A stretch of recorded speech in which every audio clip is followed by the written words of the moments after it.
Well, I just got off the phone with someone from the high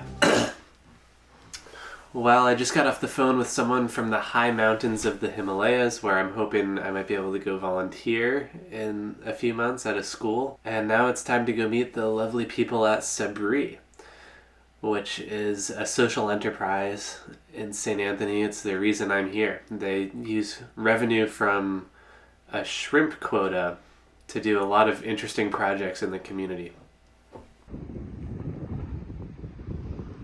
In 1992, the cod moratorium happened. It was a real devastation when it came to the number of people that would have been unemployed. Sabri Estates was done in 2022. Glory just celebrated 3 years here. And well, I just talked for like 2.5 hours with Chris, who's the CEO of this place. And he was super interesting, had a lot of interesting perspectives on small town revitalization and social enterprise. And honestly, I see a lot of similarities between us. He visited every community in Newfoundland, just like I visited every town in Maine. He even started a mini golf course when he was 16. And he's been to all but 12 countries in the world. So a little bit inspiring. But he was very nice. And they even gave me an office to work out of.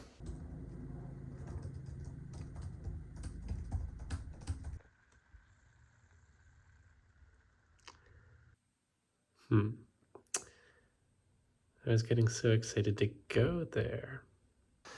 So Sabri does quite a lot around this town. They have a farm, and the produce they sell at local grocery stores. They run a public transit line around the town. This is their retirement community.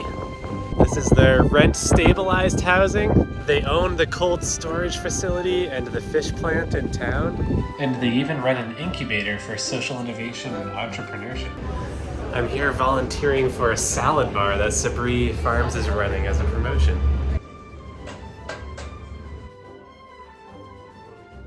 We have Felicia here and Aaron, and they're going to give us a quick rundown on Sabri Farms and how it works. just to let all the business owners and people here know that the career fair, it's something that's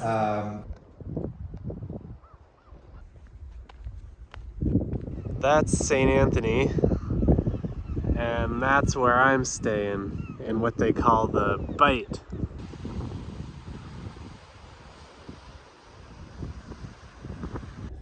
Well, I'm here at the Grenfell Heritage Site. Wilfred Grenfell was a British doctor who dedicated his life to improving the lives of people who lived in northern Newfoundland and coastal Labrador about 100 years ago, because life here back then was pretty rough. So he was the one who brought medical support and orphanages and many other services to this region for the first time. And his legacy is widely celebrated around here to this day. There was not a single doctor. Grenfell's arrival marked the introduction of health services to this isolated region.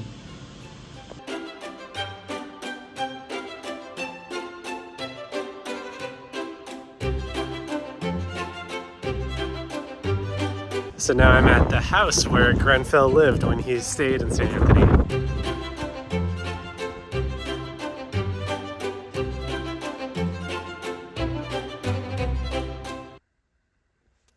Alonzo just brought me a fresh fillet he caught this morning. How nice.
I'm here at Lanso Meadows in the northern tip of Newfoundland, and this is the only confirmed archaeological site of the Vikings in North America. They had a encampment here for about 20 years, 1,000 years ago. They were mainly in search of lumber, and it proved to be too expensive to get it back to their main settlements in Europe, so they abandoned it. But still a very cool site. There seems to be some active archaeology going on as well.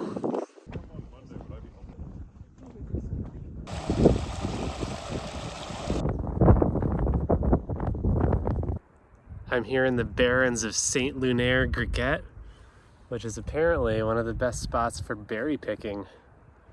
I don't know any of the secret spots, but Newfoundlanders are definitely into their berries, and there's a lot of good ones here. Cranberries, partridge berries, cloudberries, blueberries, raspberries, strawberries, currants.